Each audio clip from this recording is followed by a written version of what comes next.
আম্মু দেখতে ভীষণ সুন্দরী ছিলেন। আম্মুর বিয়ের আগে প্রায় স্বপ্ন দেখতেন লম্বা জুব্বা পরা কয়েকজন হুজুর এসে আম্মুকে নিয়ে যেতে চাইতেন।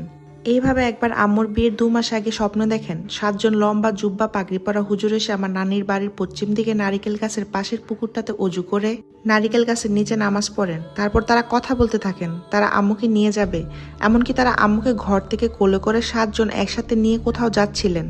তখন আম্মু কান্না করছে আর বলছে, আম্মা আমারে নিয়ে যাইতেছে, আমারে বাঁচাও। আম্মুর কান্না দেখে সেই 7জনের 4জন একমত হয়ে বললেন, মেয়েটাকে রাইখা যা, মেয়েটা কান্না করতেছে, মাটাও সকালে উঠে কান্না করবে, একা হয়ে যাইব, থাক রাইখা যা। বাকি 3জন নিয়ে যেতে চাইলেও ওই 4জন বাকিদের রাজি করা রেখে যাওয়ার জন্য। অবশেষে তারা রাজিও হয়, আর তারপর তারা আম্মুকে আবার ঘরের ঠিক আগের জায়গায় রেখে যান। আম্মু তখনও ঘুমের মধ্যে কান্না করছিল বলে নানি কান্নার আওয়াজে উঠে আম্মুকে জিজ্ঞেস করেন, কি হয়েছে? আম্মু তখন স্বাভাবিক হয়ে সব খুলে বলে। পরদিন নানি আম্মুকে একজন কবিরাজের কাছে নিয়ে গেলে কবিরাজ একটা তাবিজ দিয়ে বলেন সেটা সবসময় সাথে রাখতে। অবশ্য নানি কবিরাজের কথা তেমন পাত্তা দেয়নি। তারপর 2 মাস পর আম্মুর বিয়ে হয়ে যায়। বিয়ের পরবর্তী কিছুদিন সুন্দরভাবে কাটলেও একটা সময় থেকে আম্মু লক্ষ্য করেন সময়ের সাথে আম্মুর শরীর খারাপ হচ্ছিল। কিছুদিন সুস্থ আর তারপর কিছুদিন অসুস্থ। এভাবে অসুস্থতা যেন পিছু ছাড়ছিল না আম্মুর। এক পর্যায়ে প্রায় 6 মাস পর আম্মু স্বপ্ন দেখেন একজন বৃদ্ধ মহিলা আমার দাদির বাড়ির সামনে রাস্তার পাশের নারিকেল গাছের নিচে দাঁড়িয়ে কোমরে হাত দিয়ে আম্মুকে বলছেন, আরে তোর তো শেষ করে দিল, তুই কবিরাজ দেখাস না কেন? তোরে তো মাইরা ফেলবো, মেয়াদ তো শেষ হয়ে যাইতেছে, তুই তাড়াতাড়ি কবিরাজ দেখা। আম্মু এই স্বপ্নেরও তেমন গুরুত্ব দিলেন না। এভাবে কেটে যায় প্রায় আরো 1 সপ্তাহ। এরপর আবার একদিন ওই বৃদ্ধ মহিলা আম্মুর স্বপ্নে আসেন, ঠিক একই জায়গায় একইভাবে দাঁড়িয়ে কোমরে হাত দিয়ে বলেন, তুই এখনো গেলি না, তোরা তো শেষ করে ফেলবো, তুই তাড়াতাড়ি যা।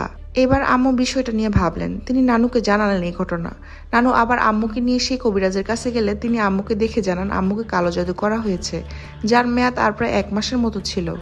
আর তারপর আম্মু হয়তো মারা যেত। জাদু উঠানো হলো সেবার, এবং তার পরবর্তী সময় জানা যায় জাদুটা আমার দাদি ও ফুফু করেছিলেন। এর মাঝে আর বেশ কিছু ঘটনা ঘটে যায় আম্মুর সাথে। যেমন কবিরাজ আম্মুর বিয়ের আগে যে তাবিজ দিয়েছিলেন সেটা দেওয়ার সময় বলেছিলেন সেটা শরীরে না রাখলে আম্মুর সমস্যা হবে। বাস্তব জীবনে হয়েছে তাই। মাঝে মাঝে আম্মুর শরীর খারাপ করতো, সারা শরীর ব্যথা করতো, মনে হতো কেউ শরীরে মারামারি করছে।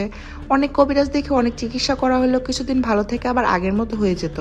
তখন সাল 2011 কিংবা 12 হবে। আমার ছোট ভাই অসুস্থ হয়, ওকে ঢাকা হাসপাতালে নিয়ে যাচ্ছিলাম রিক্সা করে। রিক্সা আমি আর আম্মু, ছোট ভাই। সেই সময় মাউতেল যাওয়ার আগে একটা ছোট ব্রিজ পড়তো। রিক্সাটা ওই ব্রিজে ওঠার আগে খেয়াল করলাম ব্রিজের সামনে একটা চায়ের দোকান, এবং সেখানে 3জন জুব্বা পাগড়ি পরা হুজুর বসে চা খাচ্ছেন। এটা আমরা সবাই খেয়াল করেছিলাম সে সময়। আমাদের বহন করে রিক্সাটা ব্রিজে উপরে ওঠার সাথে সাথে এত জোরে বাতাস আসলো যে রিক্সাটা হেলে পড়ে গেল। আম্মু নিচে এবং আমরা 2 ভাই বোন আম্মুর উপরে পড়ায় আম্মুর ডান হাতটা ভেঙে